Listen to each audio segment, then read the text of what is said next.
All right, so good morning, everybody. It is 10 o'clock on the dot, so we're going to go ahead. A few people, we had a lot of people registered, so I think some people are just coming on in. But we'll go ahead and get started with some housekeeping rules. My name is Mallory Freitag, and I am the Houston-Galveston Aging and Disability Resource Center Administrator, and I also lead the benefits counseling team. Alex and Karina are awesome benefits counselors who will be presenting to you today. And just if you're not familiar with Zoom, this is a Zoom webinar, so you can see and hear us, or at least we hope so. If you have trouble hearing us, please let us know in the chat. But we cannot see and hear you. We see that you're in here, we can read your chats, but since we have so many people who registered today, we are keeping everyone muted just so that we can not have background noise and allow everybody really to appreciate and be able to pay attention to the webinar. So if you are watching this from the comfort of your living room and you have on your Mickey Mouse pajamas, the good news is we are none the wiser. You know, your secret is safe. But we do want to hear if you have questions. So if you have questions during this presentation, you should see in the bottom of your screen where there is a chat box. Please put your questions in the chat. Normally we do this presentation within an hour, and we set it up for an hour and a half for two reasons. One is Zoom is new to a lot of folks, you know, to give people time to log in, but also so we have plenty of time to address your questions. Most of the questions we'll address at the end. I will share with you, having done this presentation a lot of people ask questions that we know we're going to get to later on in the presentation in great detail. You know, so we might check in with you at the end to see if we clarified for you, and if not, we can clarify some more.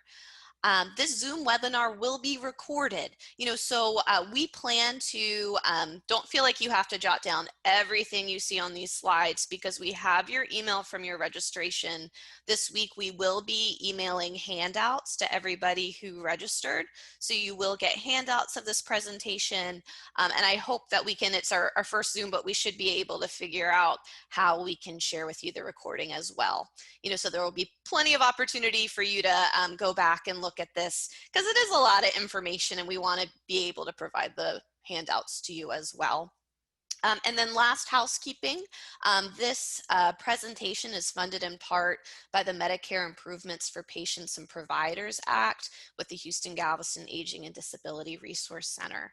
But that is really it from me until we get into the questions. And I'm going to hand it off to Alex and Karina to introduce the presentation to you all. Thank you.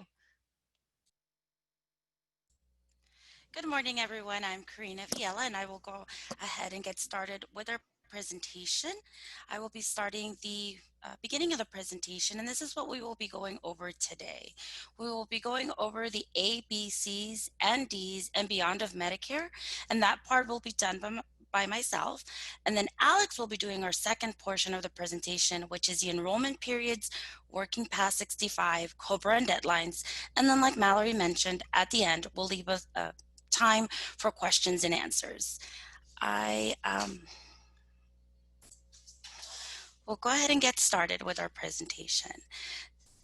So the first information we're going to be going over is the basics of Medicare and Medicare Savings Program. What is Medicare, you might ask? Medicare is the federal health insurance provided to those that are 65 and older, those that have Social Security disability for 24 months, and those that have end-stage renal disease, which is permanent kidney failure, which is those that require dialysis or kidney transplant, also known as ESRD, and also for those individuals with ALS, Lou Gehrig's disease. There's also different coverage options available. Here's a little roadmap of what the Medicare parts are and what we will be going in the slides as we move forward. Your first part is your Part A hospital insurance, which you enroll at age 65 or on your 25th month of disability. It typically has a 0 monthly premium. And we'll go over the deductibles and coinsurance in just a few slides. Part B is your outpatient services. You also enroll at age 65 when you are on your 25th month of disability, or if you delay, you can also enroll, and we'll go over those different benefit periods for enrolling once you lose that credible coverage. It does have a premium and it's based on your income. We also have a chart in a few slides, but we will be going over the different premiums. It has a $198 deductible for 2020. And just so all of you note, the amounts that we're going over today when it comes to deductibles, premiums, and copayments are all based on 2020, as we don't have 2021's information yet. I'm going to skip Part C for now. We're going to go to Part D, which is your prescription drug coverage. Your enrollment period is the same as your Part B. It does have premiums, deductibles, and copayments that are going to vary by plan. And you do get an annual opportunity to enroll in Part D during open enrollment, which is set to begin next week from October 15th through December 7th. And then if you have traditional Medicare, those are the parts that you have, which is Part A, Part B, and D. And this is when we would recommend you obtain a Medigap, because as you will see in a few slides, Medicare is not 100% coverage and there are some gaps. So you do have that option to purchase that supplemental insurance to help with those gaps. And now let's go to C. And the reason that I skipped C is because it's a little different than traditional Medicare, because this is going to bundle all your parts together and it's going to be managed by an insurance company, no longer by the federal government. So your deductibles, coinsurance will vary by plan, but we will also be going over that information in a few slides. So this is what original Medicare is. It consists of your Part A, Part B, which is your red, white, and blue card, and then your Part D prescription drug coverage that you choose when you enroll originally into Medicare. And then this is what you get the opportunity to shop every year during open enrollment. Here again, you'll see that original Medicare is covered by the federal government. You do get to, you are provided with parts A, B, and D. You get to visit any doctor or hospital that accepts Medicare nationwide. And you do pay a Part B, and D premium. Part A is usually premium free if you have 10 years of employment, which amounts to 40 work credits. You do have deductibles, coinsurance, and copayments, and you also get a Medicare summary every time you use your Medicare benefits. Your Part A inpatient hospital coverage, you enroll on your 65th birthday, your 25 months of disability. Even if you're not retiring, we typically do recommend you enroll in Part A. Your enrollment period begins the 3 months before your birthday, the month of your birthday, and 3 months after your birthday. There is usually no premium. If you paid FICA, again, which is a 10 years or 40 work credits, TRS is a little different when it comes to Part A. You do have those deductibles and benefit periods. In order for Part A to cover your hospitalization, you do have to be admitted in the hospital for 2 midnights for all the costs to go to Part A, but you have to be admitted for 3 midnights for Part A to cover your skilled nursing facility if you need to transition into one. Your Part A is going to cover your inpatient hospital stay, which is your semi-private rooms, your meals, your general nursing, and other hospital services and supplies. Your skilled nursing facility is also going to be covered under Part A. It's also going to cover that semi-private room, meals, skilled nursing, and rehabilitation services up to 100 days after a hospital stay. It also covers home health services. If you are homebound and need those services, the doctor must certify that you are homebound for you to receive the home health services. But home health services under Medicare Part A is if you need wound care, if you need rehabilitation services or physical therapy, speech therapy. Those are some of the services you can receive at home. Unfortunately, Medicare doesn't cover services like someone to come and help bathe you, feed you, clean for you. Those are not services that are covered under Medicare's home health. If you're also diagnosed with an illness that you are terminally ill, hospice care is also covered under Medicare Part A, where you will receive palliative care and receive drugs for pain relief and symptom management. You can also receive blood under Medicare Part A. A Medicare Part A benefits period begins on the very first day of you being an inpatient admitted to the hospital. So you're not under observation, you're actually admitted, and it ends after 60 days of you no longer being hospitalized or in a skilled nursing facility. Your Part A deductible for each benefit period for 2020 is $1,408, and there is no limit of benefit periods in a period that you can have, or in 1 year. There's no limits. Let me give you a little bit of explanation as to how a benefit period would work. If you are hospitalized, let's say you need to get your knees replaced, you need both knees replaced, you go into the hospital, you get that first knee replaced, and before the 60 days are up, you're home, you go back in to get that second knee replaced, let's say at day 50, your deductible is going to be the $1,408 because you were hospitalized a second time before those 60 days were up. But let's say, same scenario, you get the first knee replaced, it's been 100 days since you've been out of the hospital, you're home, and now you're going to go get that second knee replaced, you would have to pay that new deductible again of $1,408. After you've been in the hospital for 60 days, you do have to pay a per day rate if you're hospitalized longer than those 60 days. From days 61 through 90, your out-of-pocket cost is $352 per day. Days 91 to 150 are $704 per day. And beyond your lifetime reserve days, all costs are on you. If you need to go into a skilled nursing facility with your deductible of $1,408, that would cover you up to 20 days in a skilled nursing facility with no additional out-of-pocket cost. However, if you do need to stay in that skilled nursing facility from 21 to 100 days, your out-of-pocket cost is 20%, which is about $176 per day. After 100 days in a skilled nursing facility, all costs are on you. This is a time where we would recommend at looking at other long-term care costs if you do need to be in the skilled nursing facility for more than 100 days. Your Part A and Part B both cover your home health, and here's some of the criteria that you have to meet in order for that home health to cover those services. For example, you have to be under a doctor's regular care. The doctor does have to certify that you need those services, and they also must certify that you are homebound. So now we're going to take we're going to take a poll, make sure that you guys are paying attention. I know it's been a lot of information in a little time, but we're going to test your knowledge. Here is our first question, and Alex is going to help me running these polls.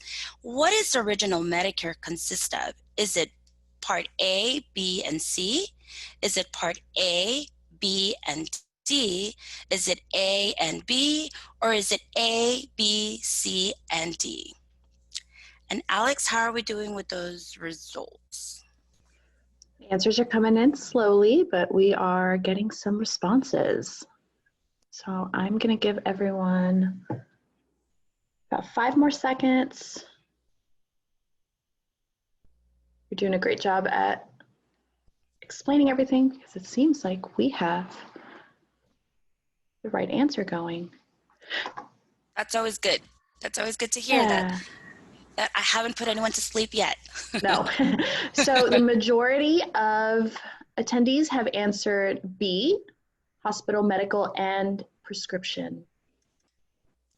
Which is correct. Original Medicare consists of Parts A, hospital insurance, B, medical insurance, and Part D, prescription drug coverage. Here's our second question for today on Check Your Knowledge. How many work credits do you need to have premium-free Medicare Part A? Is it 35 credits? Is it 10 credits? Is it 40 credits or 72? And this one is a little tricky question, so make sure to pay attention. The question is, how many work credits do you need for premium-free Part A? Were you able to launch that question for me, Alex? Yes, so the questions are launching in groups instead of individually, so everyone's going to be able to see the questions that we'll be asking throughout the presentation. As of right now, once again, you are giving everyone great information because the majority of our attendees have answered C, 40. Which is correct. You need 40 work credits to get that premium-free Part A. So now, since I noticed that I haven't put you to sleep, let's jump into Part B, outpatient care. And when is your enrollment for Part B? So you also enroll on your 65th birthday, 25 months of disability, or if you're over 65, you have up to 8 months of no longer being covered by your employer's or union coverage to enroll in Medicare Part B. There are penalties, however, for not enrolling in Medicare Part B when your original enrollment or your initial enrollment period begins if you don't have that credible coverage. But we'll be going into that in just a bit about that information. Here you see what your Medicare Part or your Medicare card looks like. And in the back, you'll see that if you do receive this card and you wish to opt out from receiving it, it does give you here where you can check and mail it back to on the address provided here. I believe it's on here, where you can send it back if you don't wish to enroll in that. Here are some of the services that are covered under your Medicare Part B. Your Medicare Part B covers your doctor services. Those are services that are medically necessary. These include your outpatient services. It also includes your outpatient medical surgical services and supplies. You do pay 20% for these Medicare approved amounts. And these are items like your x-rays, any casts, any stitches that you may need. It's also going to cover your durable medical equipment. And I believe my computer just froze. There we go. Sorry about that. It also would cover your durable medical equipment, such items like oxygen tanks, walkers, wheelchairs, hospital beds. These are items that are medically necessary. You do have to go through Medicare's competitive or go through a Medicare approved provider to get these services. You will also pay a deductible and a 20% coinsurance for these items.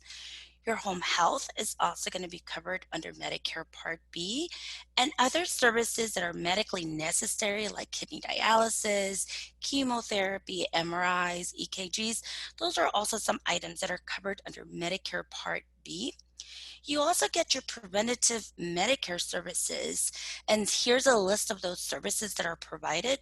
For example, you get your Welcome to Medicare visit when you first enroll in Medicare, and those are offered in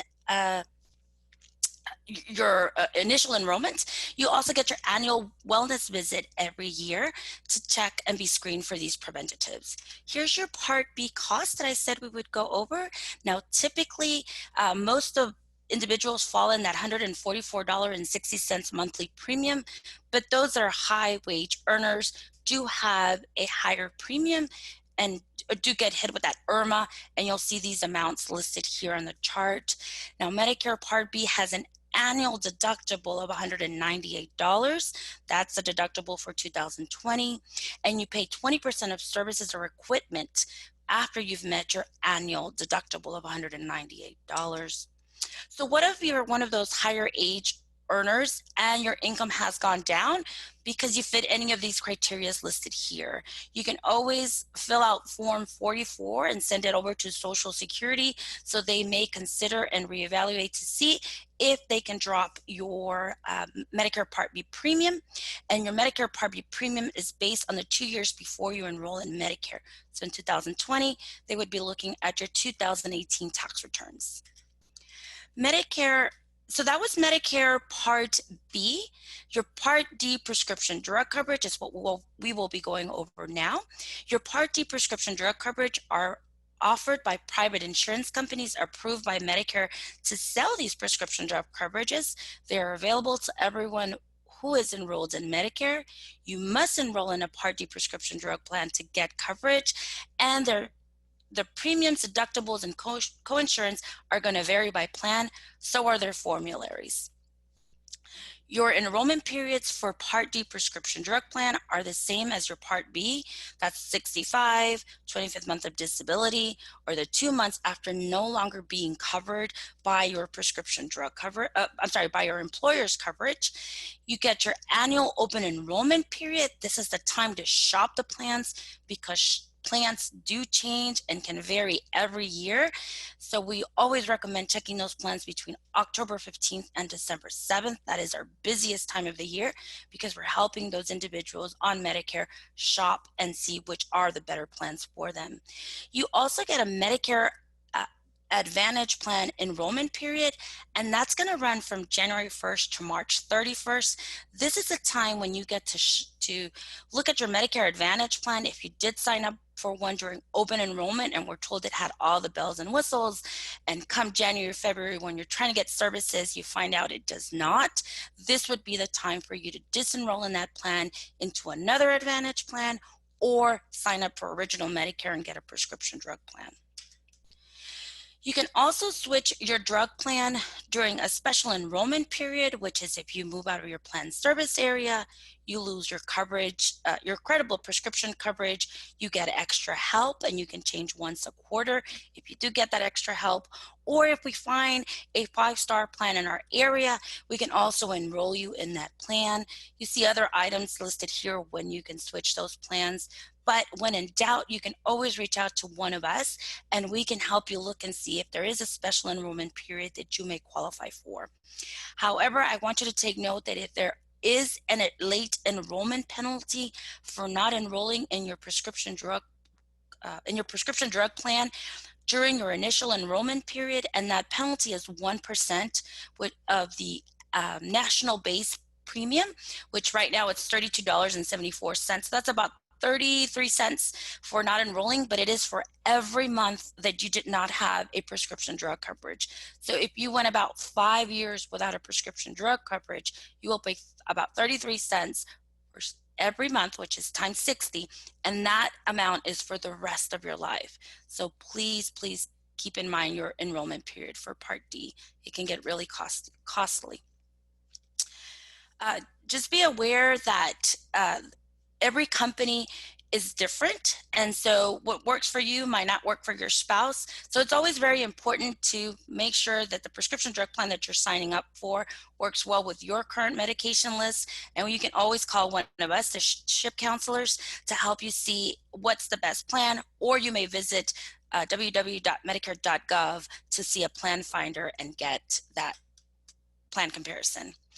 Here's some of the information on your cost for prescription drug coverage. It also would be like your Part B, where you have that IRMA that tags along and is added to the cost of your prescription drug coverage. For those that are $87,000 or less filing a joint return, there is no extra premiums that are attached. But for those that do make more in their income taxes, there is additional premiums that are added to your Part D prescription drug coverage. Here's just a comparison for you to see what we look at during those Medicare plan finders or plan comparisons we do.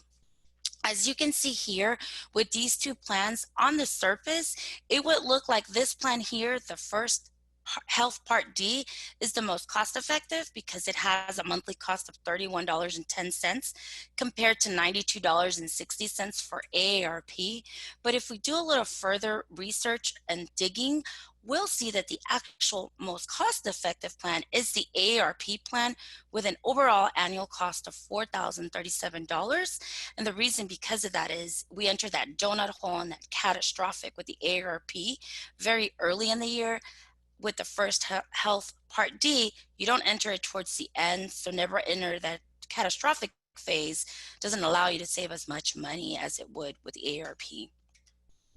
So just so you understand what that catastrophic and donut hole is, here's a little chart, and this is how the prescription drug plan works. What you pay first is your deductible, which in 2020 is $435. Once you've met that initial deductible, you enter what's called the initial coverage phase. Here's where you'll pay a coinsurance based on the tier of your drugs. Then once you've reached $4,020, you'll enter what's called the donut hole or the coverage gap, where you're going to be paying 25% of the cost of the brand name drugs and generics. Once you've met $6,350, you're going to enter what's called the catastrophic phase. At this point, the cost of your medication does go down. If it's a generic drug, up to $3.60, or a brand name drug up to $8.95, or 5% of the name of the cost of the drug, whichever is greater is what you would be paying. So now we've gone over Part D. We're going to go over your Medicare supplements or your Medigaps. This is optional coverage. You cannot have a Part C. It's only available for those on original Medicare. It is run by private insurance companies and loosely regulated by Medicare and the Texas Department of Insurance. It does cover those out-of-pocket costs that we went over, like your Medicare Part A deductible, your Part B deductible, and coinsurance. These plans are going to vary by company. What's going to vary by company, is the pricing. The coverage will be exactly the same if you get a Plan A, and we'll see that in a little bit. It's going to be the same plan regardless of the company. What's going to vary is those pricings. The Medigap policies cannot deny you if you apply when originally enrolling in Medicare Part B for those first 6 months, or if you delayed enrollment. They can only not deny you in the first 63 days after involuntarily losing that coverage. Medigaps or supplemental insurance, as of January 1st, 2020, those turning 65 in 2020 no longer have an option of purchasing a Plan C or Plan F. They're not sold any longer.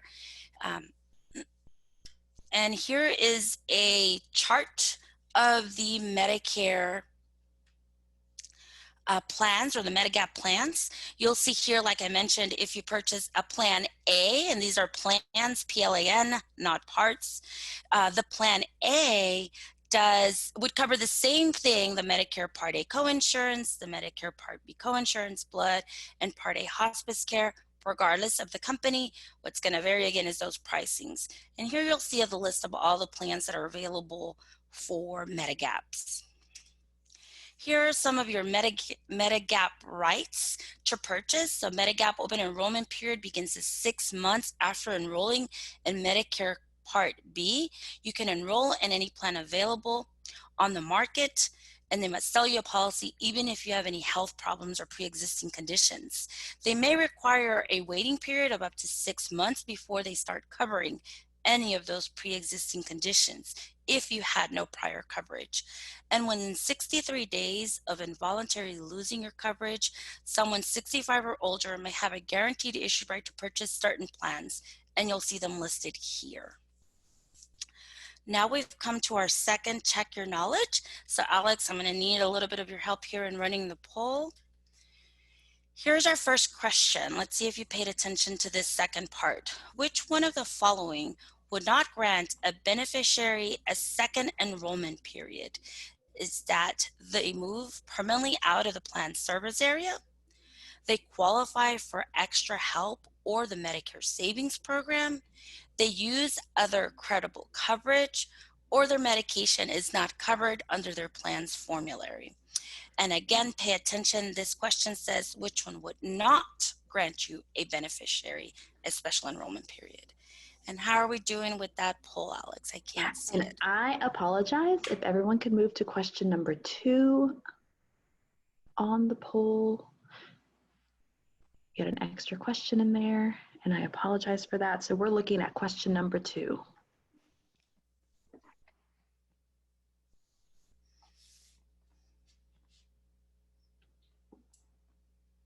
I'm going to give everyone about 5 more seconds.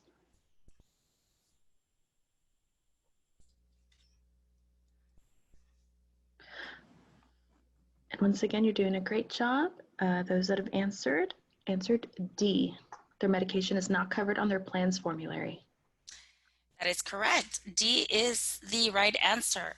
You're not able to change your plan if your medication is not on the plan's formulary.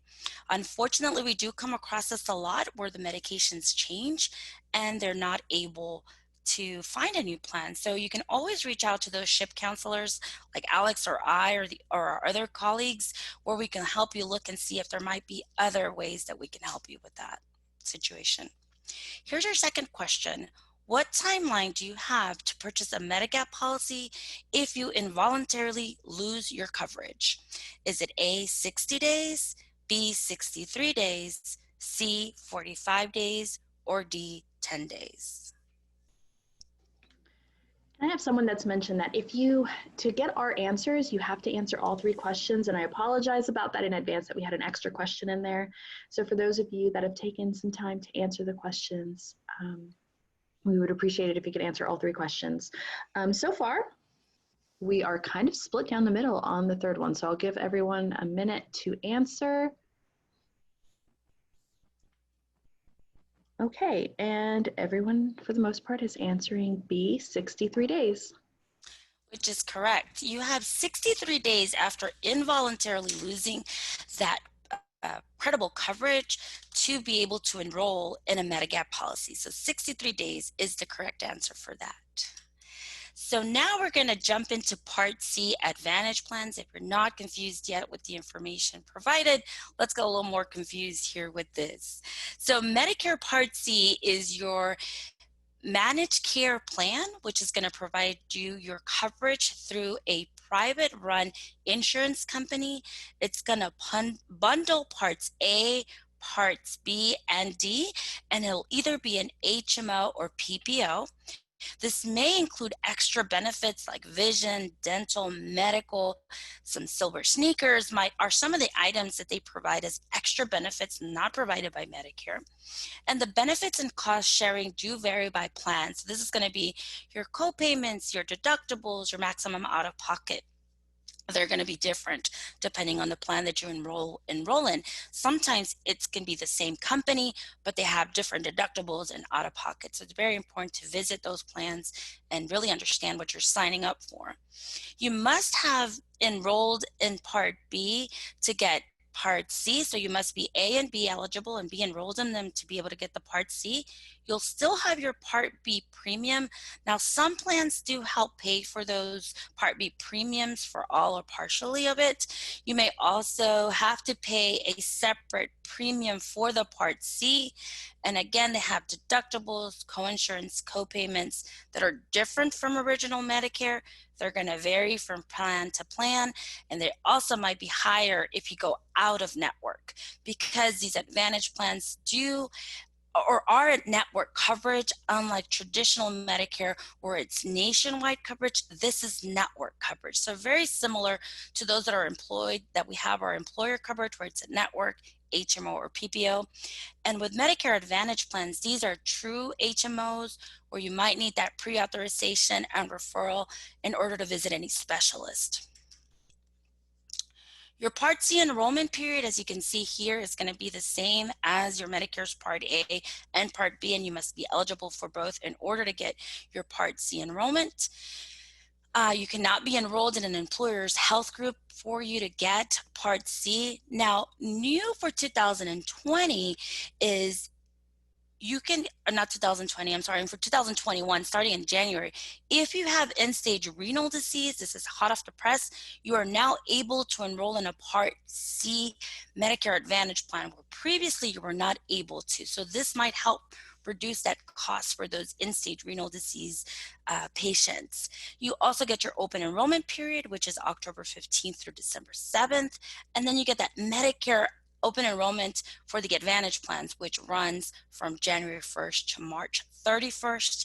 And you also get a one-year trial right. If when you were originally enrolled in Medicare Part B, you enrolled into a Medicare Advantage plan and you find out before that first year is up that this is not going to work for you, you get the opportunity to go into original Medicare and have those rights for the Medigap still available to you.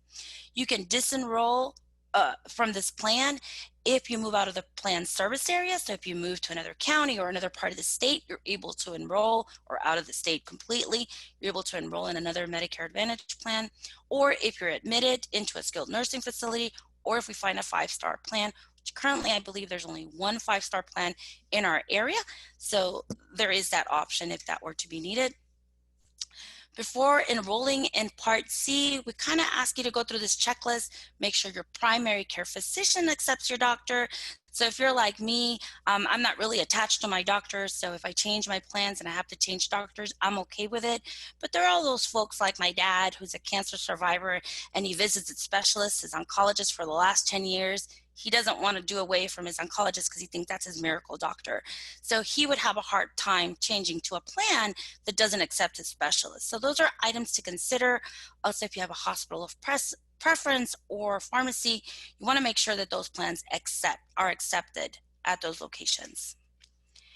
Here's some information on Prescription Cost Assistance Program, Extra Help, or the Low Income Subsidy. And this is for those that are low income and low resources. You'll see the income listed here for the individual or a couple and those resources in order to qualify for prescription assistance through Social Security. So this is a program offered through the federal government. And then we have the Medicare Savings Program, which is a state program under the Medicaid umbrella to help those individuals with their Medicare Part B cost. Now, there is one program called QMB that not only helps with the Part B monthly cost, but it also helps with your Part A premium, Part B premium, Parts A and B deductibles, coinsurance, and copayments. And you'll see the income requirements for that particular program. Then there's two other programs that only help with your Part B premium. Those are the SLMB and QI. You'll see the monthly incomes listed here. The resources are going to be the same for all three programs. QMB, SLMB, and QI have the same resources for the individuals to qualify. If you have more questions about the Medicare Savings Program or extra help, you can reach out to the Area Agency on Aging, and we will be able to screen you, help you complete applications for those assistance programs. Now we're going to run my last Check Your Knowledge, and let's run those questions. If I can get your help here, Alex. Can you have both employer health coverage and Medicare Advantage Plan? Is it A, true, or B, false? Just a quick reminder, I know you guys are getting a snippet of both questions, so if you don't mind answering both questions so we can have an accurate poll. I'll give you guys about 5 more seconds. And the majority of our attendees have answered B, false. Which is correct. You cannot be enrolled in both because they're both network coverage. So unfortunately, they're not going to work together. So those are items, or you are not able to be enrolled in both your Advantage Plan and your employer's group health plan. Here's our second question. Extra Help programs and Medicare Saving Program is based on limited income and limited resources. Is that A, true, or B, false? And for the sake of time, we have a majority of true as the answer on this one. Which is correct. To qualify for the Extra Help LIS or Medicare Savings Program MSP, you do have to meet the income and resource requirements. So with that, I've come to the end of my presentation. I'll hand this over. I'm handing it over to Mallory or to Alex right now. Me. It's for me, for Alex. I was going to just clarify, a lot of these questions, we have some really good questions coming in, and we will respond to everybody's questions at the very end. There was just one kind of clarity point, and I just wanted to touch base with you, Karina. So it says, I have a question regarding original Medicare. I always understand original Medicare was just Part A and Part B. That is what is printed on your Medicare card. Part D is advised if one does not have creditable coverage, but technically it is an option. So typically we think of original Medicare as you have, your Part A for hospital, your Part B for your outpatient, and you got to get something to cover your prescriptions with Part D. But would you say that it's fair to say that if someone has creditable prescription drug coverage through another means, like let's say TRICARE or through an employer coverage, or if they just decided I'm not going to get that prescription drug coverage, even though it's not advised that I don't do that, is it fair to say that they're still on original Medicare for their hospital and healthcare coverage? Yes, I agree. It Okay. is. So your Part A and B would be your original Medicare. The others are optional, like you mentioned, if they just don't want to get it. Just keep in mind that if you don't get it, those penalties would apply if later on you decided that you did need it. And we come across sometimes individuals that don't take any medications and just want to opt out from that Part D. They're still enrolled in original Medicare because they have the A and B. But we just want to make sure that you're aware that not enrolling in D when you're originally in your initial enrollment period could cause penalties. Right, if you don't have creditable coverage elsewhere. Great. Well, Correct. thank you for clarifying. And there's also some other great questions. We see ya, we hear ya, but for the sake, just keeping ourselves on track, and because we might cover some of it in the next half, we are going to hold those till the very end. But thank you for your questions. Keep sending them in, and I will be quiet now and let Alex do the second half of the presentation. But thanks all for being with us. Thanks, Mallory. I appreciate you moderating our first official Zoom presentation. I know this is kind of a new thing for all of us, but I am really excited to be able to present for you guys today. So Karina did a great job at covering all of the basics of Medicare in a perfect world scenario. If you're working until you're 65 or your 25th month of disability, what I'm going to cover in the second half of the presentation pretty much encompasses all of the different enrollment periods that Karina just covered, the enrollment penalties associated with Medicare if you decide not to sign up when you should and don't have credible coverage, and then also what are some options for you if you are working past 65, which a lot of us are tending to kind of think about doing now because we are living longer, we're staying healthier, and we just have that option to do. So without any further ado, let me go ahead and get started. Karina, do you want to go to the next slide, please? So we already talked a little bit about the initial enrollment period, and like I mentioned in the last slide, Karina kind of focused on a perfect world scenario if you are retiring at 65 or coming onto Medicare due to disability on your 25th month. So just to recap on those dates, your initial enrollment period starts 3 months prior to your birthday month or 25th month of disability. It runs through your birthday month and then 3 months after. For those that are already receiving retirement or disability, you are automatically going to have, you're going to have your card mailed to you from the Social Security Administration. All you would need to do after receiving that card in the mail is signing up for either a prescription drug plan or an Advantage plan, and you start your benefits on the first day of the month. Now, if you are either delaying enrollment or you don't have credible, or if you're not receiving your retirement or your disability payments already, then you would have to do all the legwork, which means you would have to contact Social Security, which as of March 17th or so of this year, the offices are closed to the public. So they are recommending that you get onto the Social Security Administration website and do your enrollment there. And then you would sign up for the Medicare parts that you are needing to sign up for. And then for those that have credible coverage, you are able to delay your enrollment, which we'll cover this a little bit later and what options you have on that. And then for those beneficiaries that are affected by either end-stage renal disease or Lou Gehrig's or ALS, the timeline is a little different, so we are going to cover that here again in a few slides. Next slide.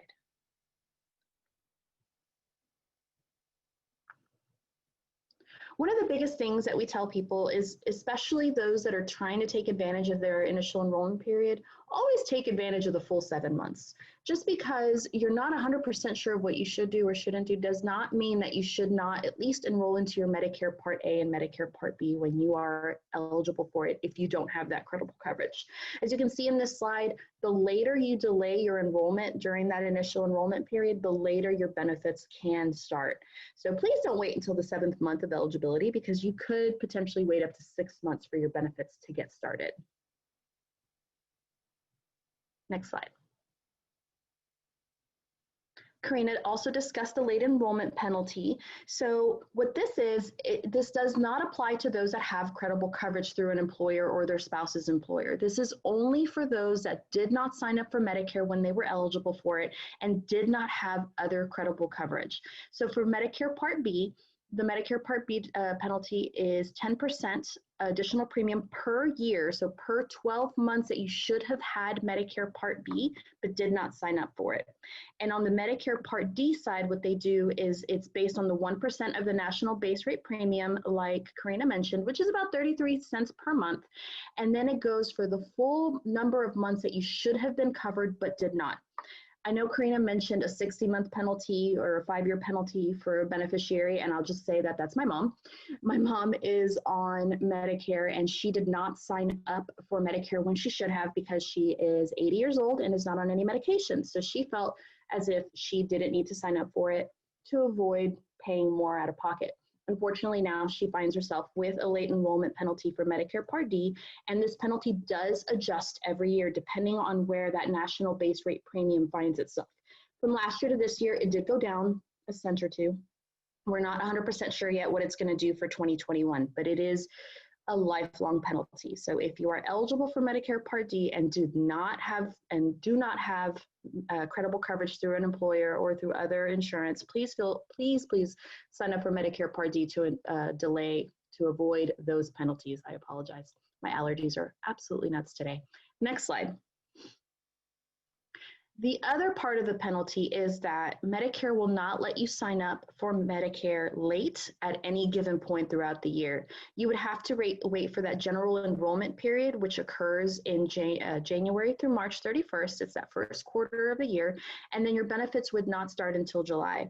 So this is another big reason why you shouldn't delay your Medicare enrollment if you don't have coverage, because you don't want that coverage to not start until potentially a year later.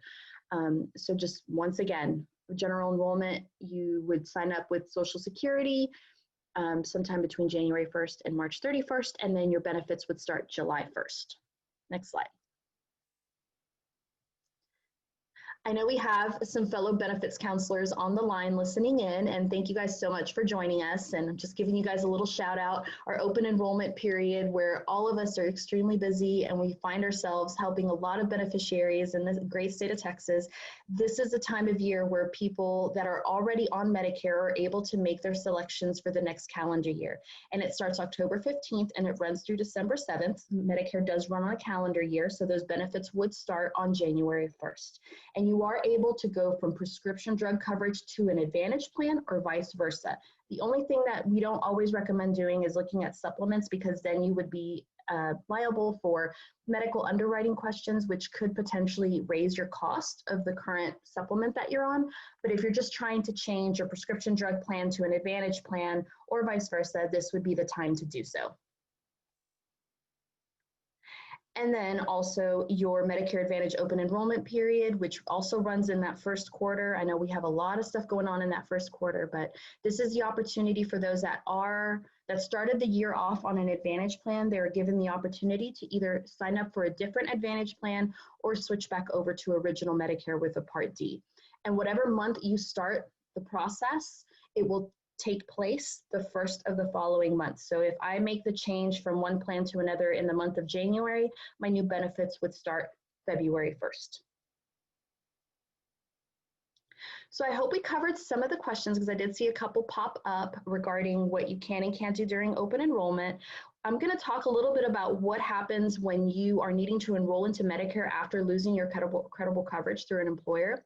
So if you've delayed your enrollment into Medicare due to having credible coverage for Medicare Part B as in boy, you have 8 months after not being covered by your employer's plan to sign up without any penalties. And we'll touch on COBRA in a few slides, but COBRA does not count as credible coverage to exempt you from enrolling into Medicare Part B as in boy. So it is very important that even if you are eligible for COBRA, you still enroll into Medicare Part B to avoid any penalties. You'll also need forms CMS 40B for Part B enrollment and CMS L564 that your employer fills out and submits on your behalf to Social Security so that you can get yourself enrolled into Medicare Part B. Medicare Part D, you have up to 2 months after not being covered by your employer's plan to sign up for those options. Now, you can use your COBRA coverage as credible coverage to delay that enrollment. So then you would have an additional 2 months after COBRA to sign up for your prescription drug plan needs. And then lastly, your Medigap policies. If it's your first time signing up for Medicare Part B, you get 6 months. If you are involuntarily losing your coverage, you would have those 63 days for a guaranteed issue right where you're able to pick a plan. And also COBRA, you can delay your enrollment on COBRA. So just something to consider. So I know we slightly touched on end-stage renal disease. So there are different rules for eligibility enrollment processes and also the coordination of benefits that apply for those beneficiaries that are eligible for Medicare due to end-stage renal disease. So in order for those that are on ESRD to sign up for Medicare, you would need to contact the Social Security Administration so that those benefits will start on the first day of the 4th month of dialysis treatment if you're going to a facility, or on the 1st month of dialysis treatment if you are doing this at home. Medicare Part B also covers kidney transplants. So it is very important that those that have end-stage renal disease, even if they have other coverage, they sign up for Medicare, okay? So if that person does have credible coverage through a health plan, there's a 30-month window of coordination of benefits where the health plan through the employer would pay first, and then Medicare would pay second. And then after those 30 months, they would switch places. There's also no special enrollment period for Medicare Part B coverage, so big reason why you would need to sign up for this to avoid some of those penalties. And then currently, as of 2020, those that have end-stage renal disease cannot sign up for a Medicare Advantage plan. But again, hot off the press, like Karina mentioned, as of 2021, that rule has gone away and we have more options for those beneficiaries that find themselves on dialysis. So we are going to do our first check your knowledge. So let me go ahead and load these questions.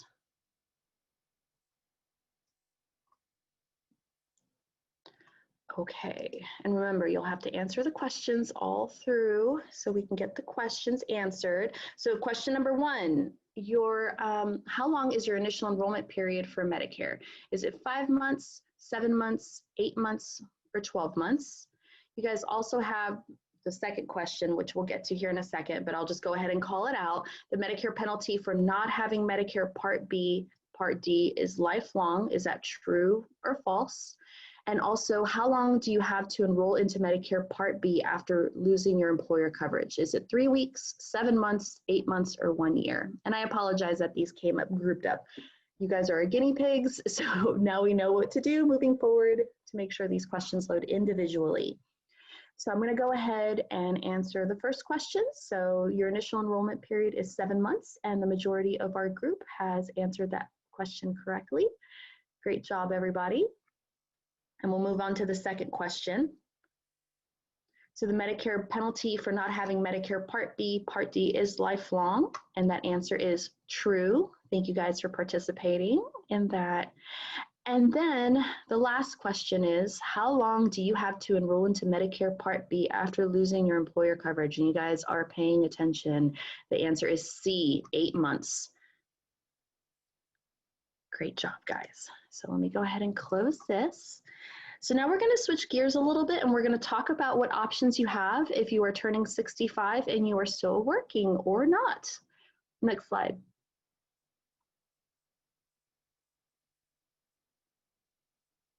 Okay, so in theory, you have 4 different options when you're turning 65 with your Medicare benefits. So option number 1, which I thoroughly hope I am in this bracket, is you get to retire from your job at 65. You would not have any other credible coverage but Medicare, so you would go ahead and sign up for all the different parts of Medicare. You would also enlist the assistance of one of your handy dandy ship counselors to help you with your Medicare Part D or Part C needs, and then depending on what company you worked with, they may have some retiree health benefits, or maybe you qualify for VA. If those options aren't for you, then you may want to look into signing up for a Medigap policy. Option number 2, maybe the employer group health plan is more expensive than Medicare. So you could decline your employer group health plan and enroll into Medicare Part A, B, and D, or C, depending on where you're at. And then again, those retiree health benefits, VA, or Medigap policy options would come into play. But then also, if you are in a company that has less than 20 employees, they do not technically have to offer you coverage. So you would need to sign up for Medicare, which we'll touch on here in a couple of slides. Option number 3, delay your Medicare enrollments into Medicare Part B and D, enroll into Medicare Part A. We're going to go into a loophole here in a few slides about an HSA or a health savings account and how that works with Medicare enrollment, because this would just be towards those that have a traditional commercial or group health employer plan that offers a PPO or HMO benefit. So you would decline your Medicare Parts B and D and continue working with your Medicare Part A supplementing your employer group health plan. Or if you would like to pay all the premiums, go ahead and continue working and enroll into both your employer group health plan and Medicare and pay all of those premiums. But it is your option to do so. Next slide.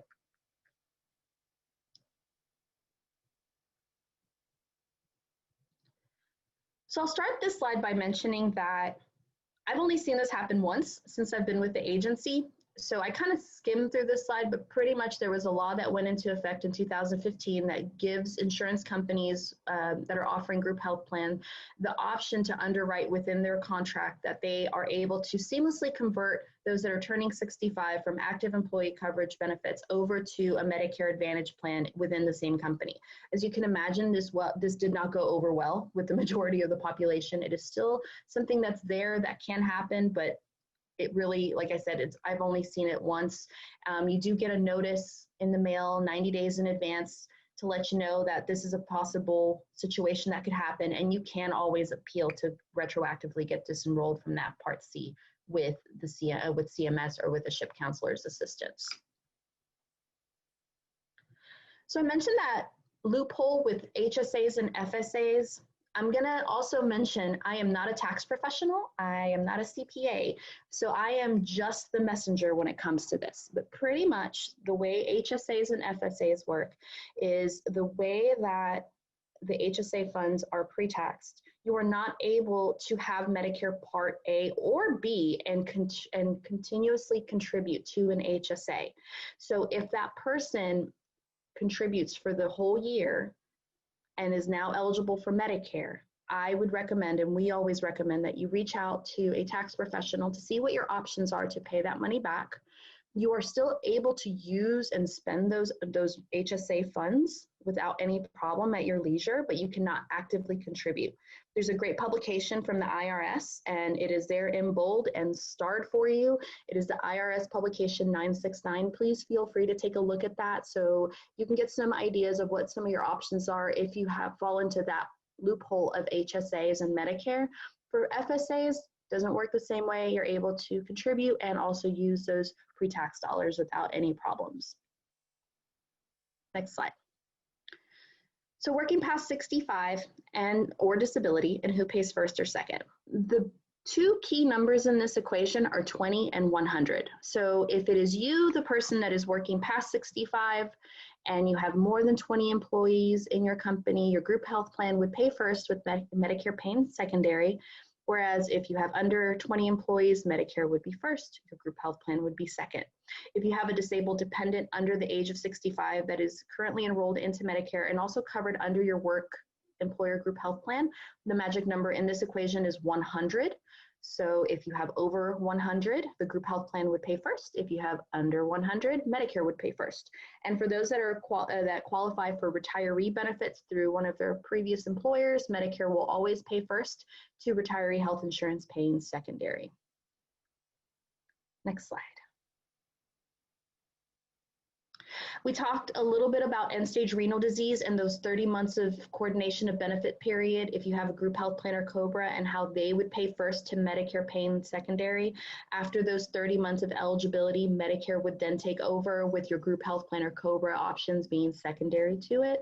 If you're over 65 or disabled other than by end-stage renal and covered by Medicare and COBRA, your Medicare would be first, with COBRA being secondary, which is why it is so important to sign up for Medicare Part B when you are eligible for it to avoid any delays in coverage and penalties. And also, we've only seen this happen a couple times, but we like to put this on this presentation because we have had it happen.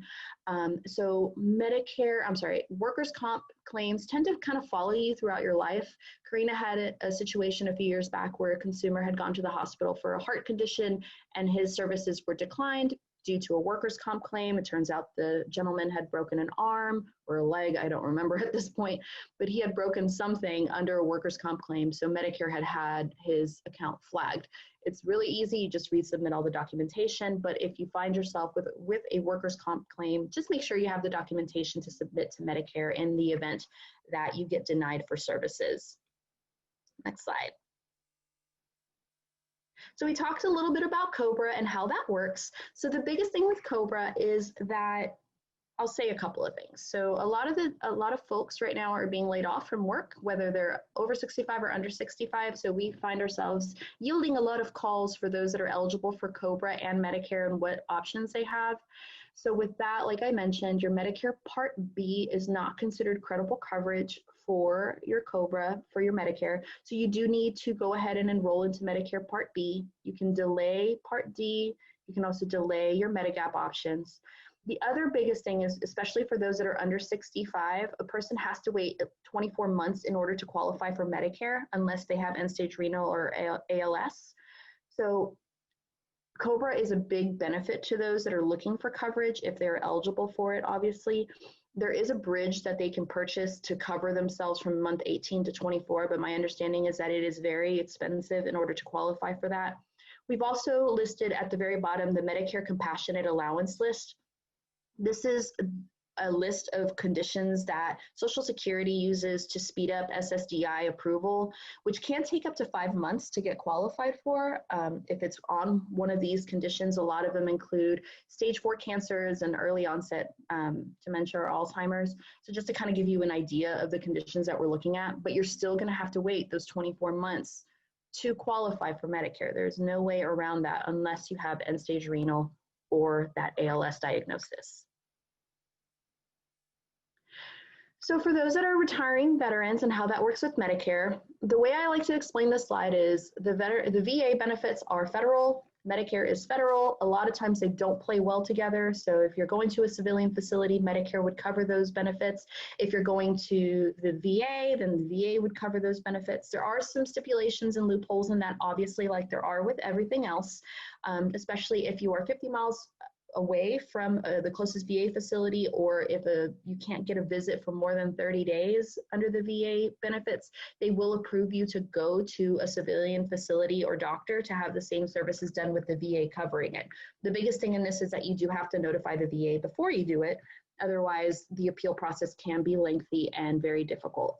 If you are entitled into TRICARE, Medicare, again, would cover those Medicare services. TRICARE would conditionally pay secondary to those services if available.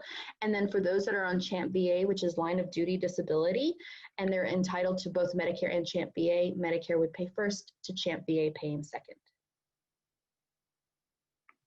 So Marketplace or Obamacare or the Affordable Care Act, depending on how you know it, the biggest thing with this is that you should not, I should say, stay on a marketplace plan if you're eligible for Medicare. For one, you lose all your subsidies, so you're gonna lose all those tax breaks that you're receiving already. Another thing is that once you are ready to enroll into Medicare, you also need to let the marketplace plan know that you are eligible for Medicare, because they will continue to take your money, y'all. So please make sure you let them know that you are now eligible for Medicare. It is also very much illegal for an insurance agent to sell a beneficiary a marketplace plan if you are already on Medicare. A lot of times, the only times we see this is if someone is not eligible for the premium-free Part A and they're still needing to meet those work credits. They may have a marketplace plan, but again, you're going to lose the majority of your subsidies anyway. So just normally speaking, don't stay on both. Some things to consider: Medicare is for the individual, not dependents. So if you have a younger spouse or dependent children or an adult disabled child, how does that look like for your coverage moving forward? Also, does your employer group health plan preferred physicians that are on Medicare. So do these doctors take Medicare assignment? And also, of course, that loophole for the HSA plan. Is it credible with Medicare? These plans have that catch-22 for those that are eligible for Medicare, and it may not be the best idea. It may not be advantageous for you to sign up for Medicare at this time. And I think we're up for our last check your knowledge. So let me see if I can load this correctly. Okay, final reminder, just make sure you answer all of these questions. So question number 1, you can have both an employer group health plan and Medicare, true or false. And the second question is, when should you stop contributing to a health savings account, HSA, if you plan on enrolling into Medicare? And I don't know if I covered this, and I apologize, but you should stop contributing to it 6 months in advance, because Medicare Part A can be retroactive up to 6 months. So it is very beneficial for you to stop contributing to it 6 months ahead of time. If you go past that, again, please talk to a tax professional. Kind of gave you the answer to that one. So that's your gimme for the day today. And let's see, question number 1, true. The answer is true. Great job. And then for the second question, 6 months is the correct answer on that. So thank you guys for answering. Let's see. And for some reason, this question was not loaded into our poll. So COBRA is considered credible coverage for Medicare Part D. The answer is A, true. I apologize for that.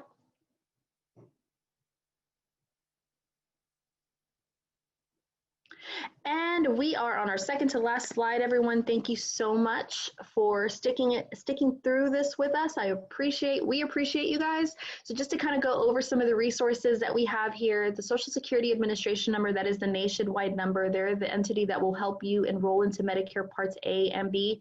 This, like I mentioned, is a nationwide number. I would highly recommend Googling whatever your local Social Security Administration number is. It may be a little bit less of a wait period.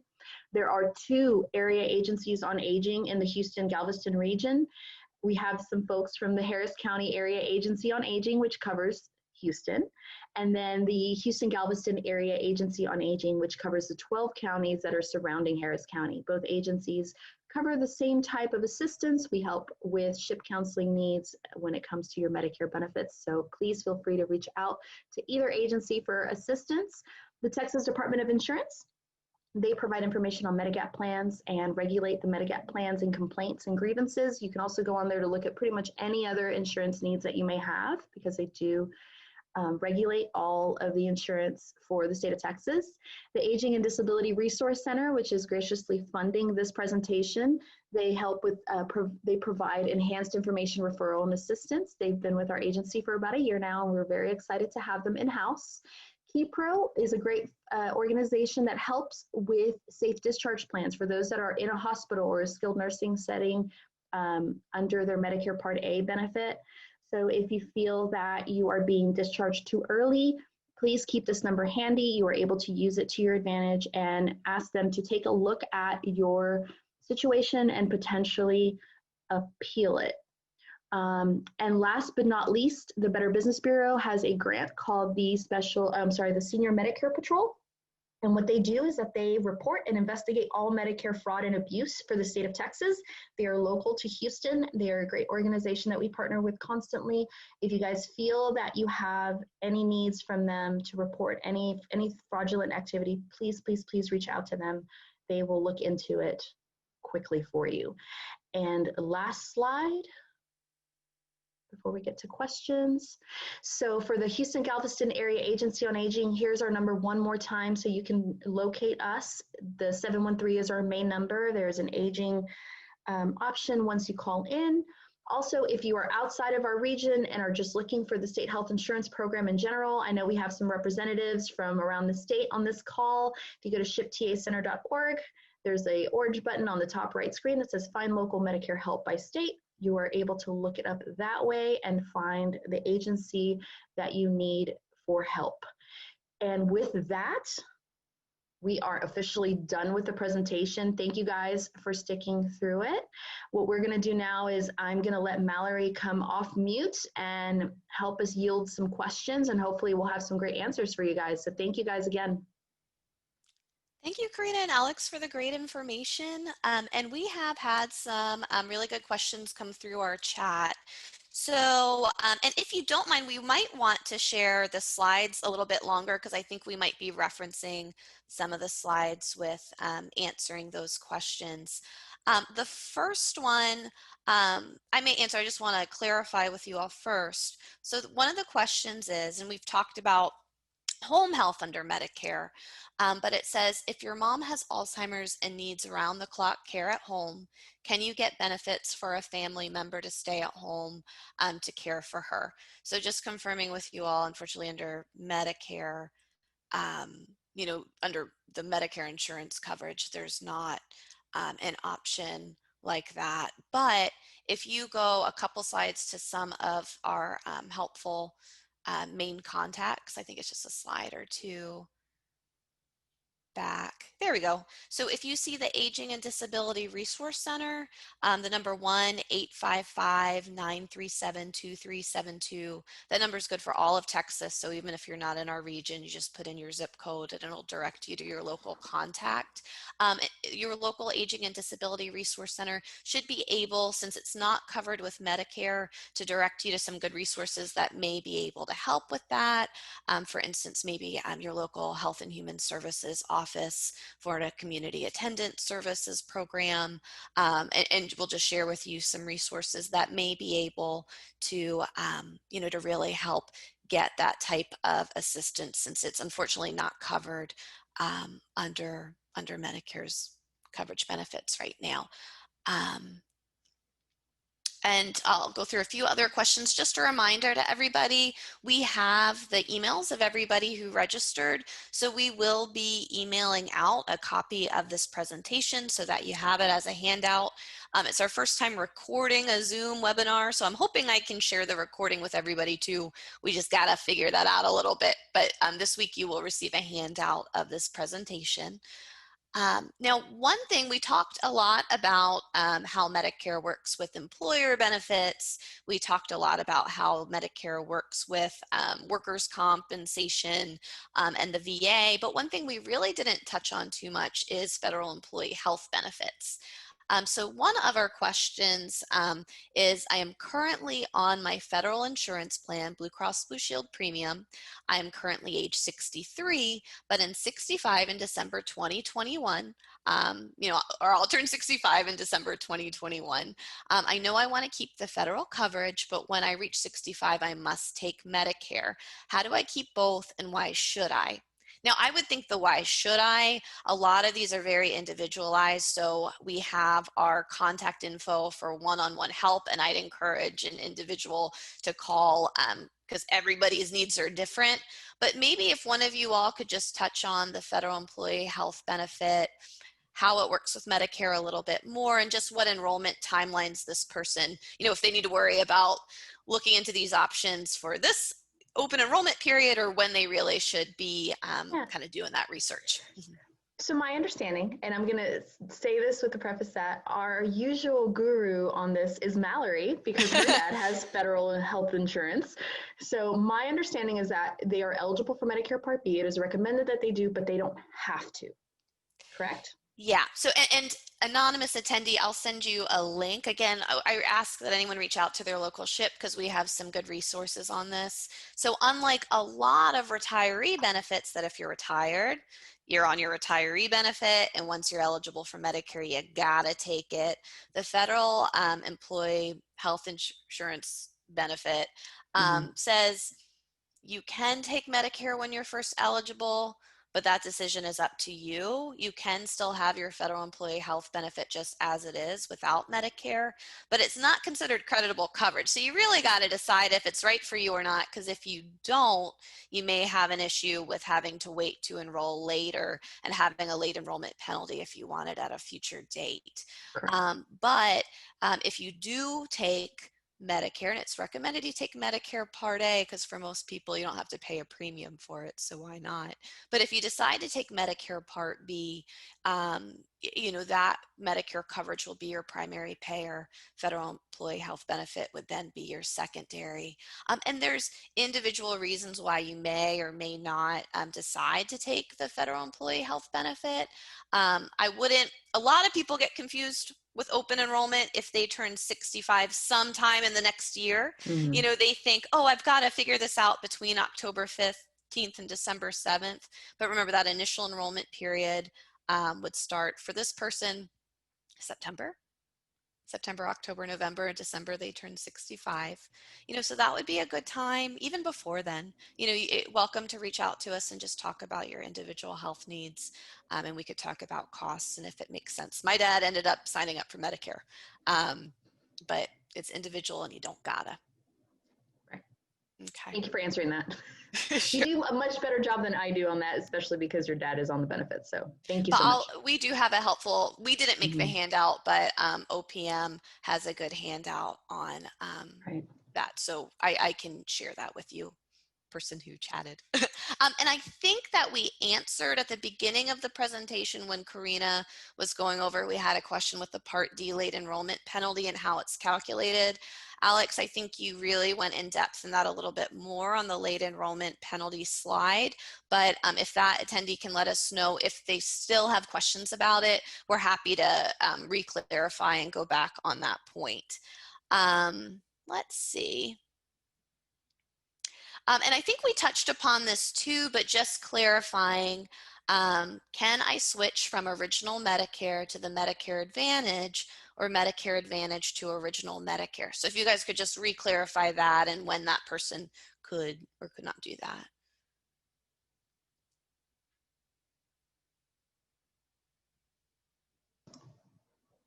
I think Karina's having some technical difficulties. So with open enrollment, like I mentioned in the second part of the presentation, you are able to jump between Medicare Part D and Medicare Part C.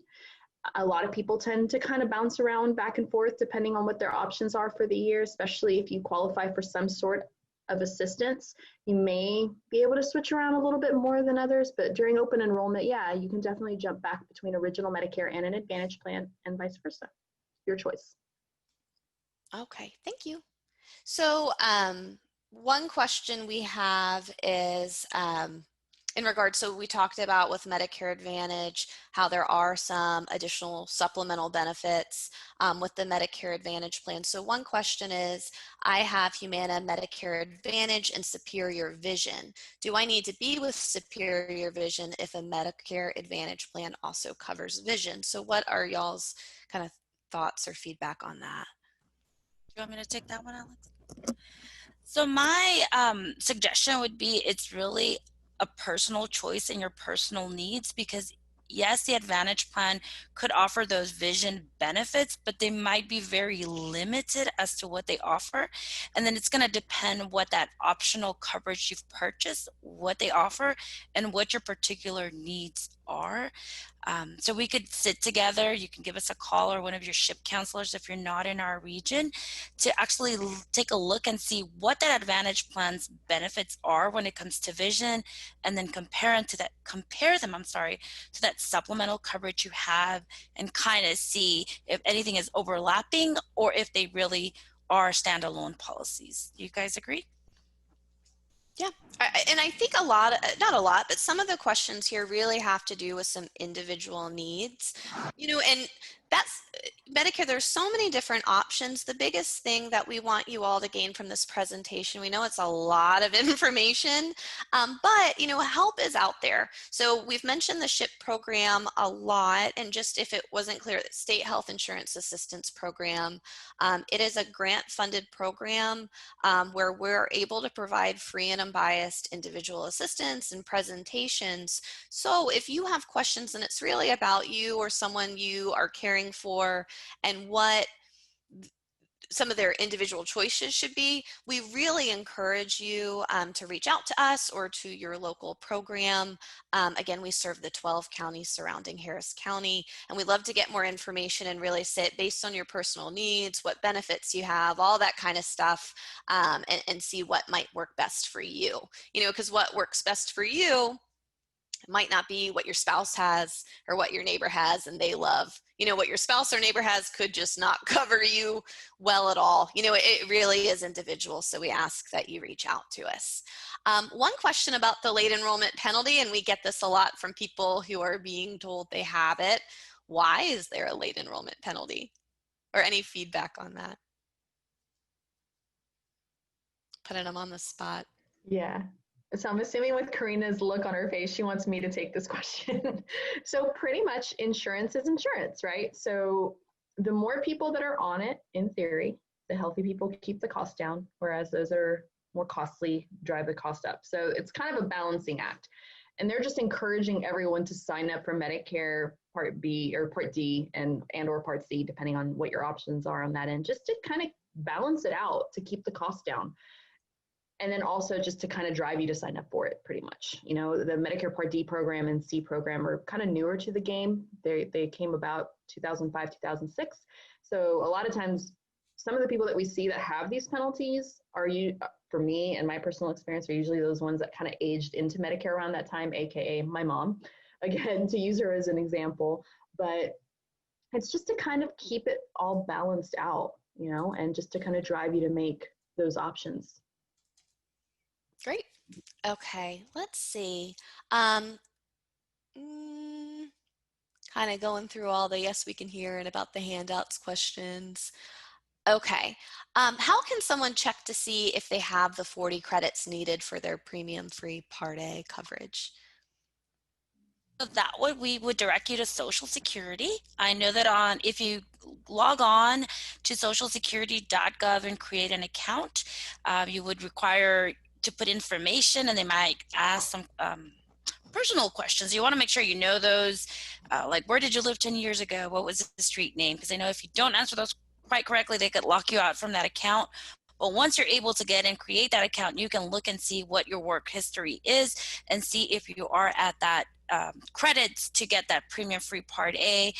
And you can also, if the website, can be challenging to some individuals because they're not very computer savvy, you can always reach out to Social Security and they should be able to provide you with that information as well.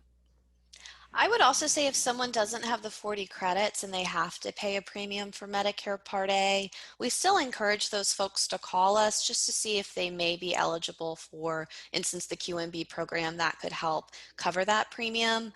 Again, individual, but rather than someone just not taking Medicare at all because they think it's something that they can't afford, still reaching out and just seeing if there's any possible program that may be able to help. And sorry, go ahead. so also I just thought of something else also. So you might yourself might have not have those 40 work credits, but if you're married, your spouse might. So also reaching out to Social Security where they can look at that information also. It's very beneficial just to find out if yourself doesn't have it, if you're a stay-at-home mom or a stay-at-home dad, right? And you want to make sure that spouse might have those credits and be able to assist you with that. Good point. Yeah, definitely. We're getting a lot of great presentation, ladies. So great presentation, ladies. One is earlier it was discussed that you are able to opt out of Medicare Part D, so that prescription drug. How can you show creditable medication coverage without obtaining penalties? I'll answer that one. Just because I've had a couple of questions come up in the past here recently about how to show that credible coverage. There's a few ways that Social Security will allow you to do that. Number one would be that CMS L564 form, where they are able to fill out the fact that you've had credible coverage and you're able to delay that enrollment. The other thing is that you can also submit that form without the employer filling it out and add in either your income tax forms showing that you had that coverage or also paycheck stubs. You are able to submit any type of information like that or a letterhead document from your employer saying they had employer coverage. Usually speaking, by law, employers should give you a credible coverage certificate or statement letting you know as a beneficiary on their insurance plan that you have credible coverage. So obtaining that information shouldn't be too difficult, but I know Karina has had a couple situations where someone had changed jobs 3 or 4 different times, and then they had to go back and find those documents from those current or past employers to then submit, and it kind of delayed the process. So always keeping those credible coverage certificates, maybe just by employer, wouldn't be a bad idea. Or again, current paycheck stubs can also cover that. Great. So just kind of some clarity here between Medicare Advantage and Part D, if I understand the question correctly. So I do not need, first the question is, why do you need D if the PPO covers drugs? And then the follow-up, I think you might have clarified some things a few minutes later. So I do not need Part D as long as the PPO covers the drugs, correct? So if you have a Medicare Advantage plan and that Medicare Advantage plan has prescription drug coverage, that's all you need. You don't need to also get a Part D. Okay. Another good question here. So we talked about that Medicare Part B premium. Is original Medicare and the Medicare Advantage have the same 144, and I assume that's the Part B premium. So does that premium apply to both? Do you want me to take it?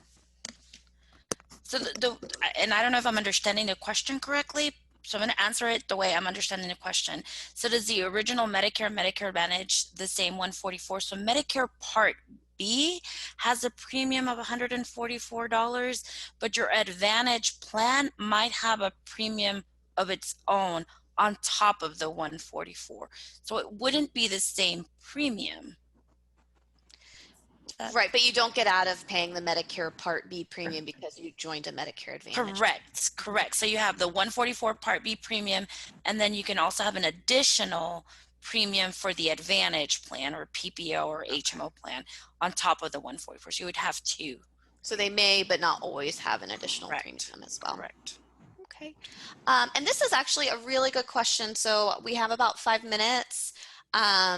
So just kind of clarifying, because we talked about your rights with purchasing what's called a Medigap or a supplemental plan. So if you take a Medicare Advantage program and stay on it for several years, but later want to move to traditional Medicare with a medical plan, and I assume that means like a Medigap or a supplemental, can you do so? If so, is there a penalty for the Medigap? Do you want me to take this, Karina? Sure. Okay. So yes, you would be able to switch back to original Medicare, but unless you have a guaranteed issue right or your plan dropped you without any fault of your own, there's only a few situations where that guaranteed issue right would kick in. It may be difficult to have a Medigap company sell to you. I always tell people I rather hear it from the horse's mouth myself, and I would still try to get a quote regardless to see if maybe there is a possibility of having a Medigap policy sold. But for that guaranteed issue right, you have to fall under one of those special enrollments of, whether they drop you, they being your insurance that you had dropped you without any fault of your own, or if you moved out of the underwriting area for your plan. There's only a few, very, very few selected situations where that guaranteed issue right would come into play. But I wouldn't say it's a penalty. It's more of whether or not one of these Medigap policies would actually sell to you. And then if I can just add a little extra there with Mallory, I know her grandma at one time was looking for a Medigap. She was older, and the insurance companies or agents wouldn't even call back because a lot of them just assume it's the age and just kind of don't want to try to sell that policy. So if you are looking to get that Medigap, just be consistent in contacting those insurance companies and just give them your situation, your scenario, and see if you are able to obtain that Medigap policy. One thing I always counsel our beneficiaries on, especially if they're falling in one of those guaranteed issue rights, is I always make sure to tell them, when you call these companies, make sure you phrase, I have a guaranteed issue right. Because otherwise, like Karina says, it may be a little difficult to have someone even call you back if you're over that age of 65, or if you don't have that guarantee, which shouldn't be. Yeah. But unfortunately, we do find that happening. So I think we have about 3 minutes left. There haven't been any new questions in the chat for the past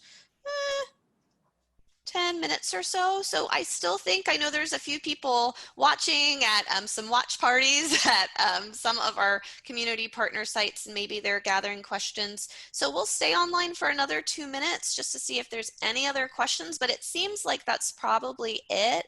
So if any other questions come in, we'll answer them in the next couple minutes. But I think we just want to take this time to really thank you for joining us today. We really appreciate your time, your attention, your answers to the poll questions, your questions. Just remember that you do have free and unbiased assistance available through your local SHIP. And we will, as a reminder, email out the slides. And if we can figure it out, we will email the recording as well, or a link to the recording on our website or something like that. But thank you all for your interest today. All right, well, if you guys do have any questions and you weren't able to get it in the chat in time, just feel free to call us or reach out to us, and we're happy to answer them for you. And with that, we will close the presentation. Thanks everybody so much. Thanks, Thank you. everyone.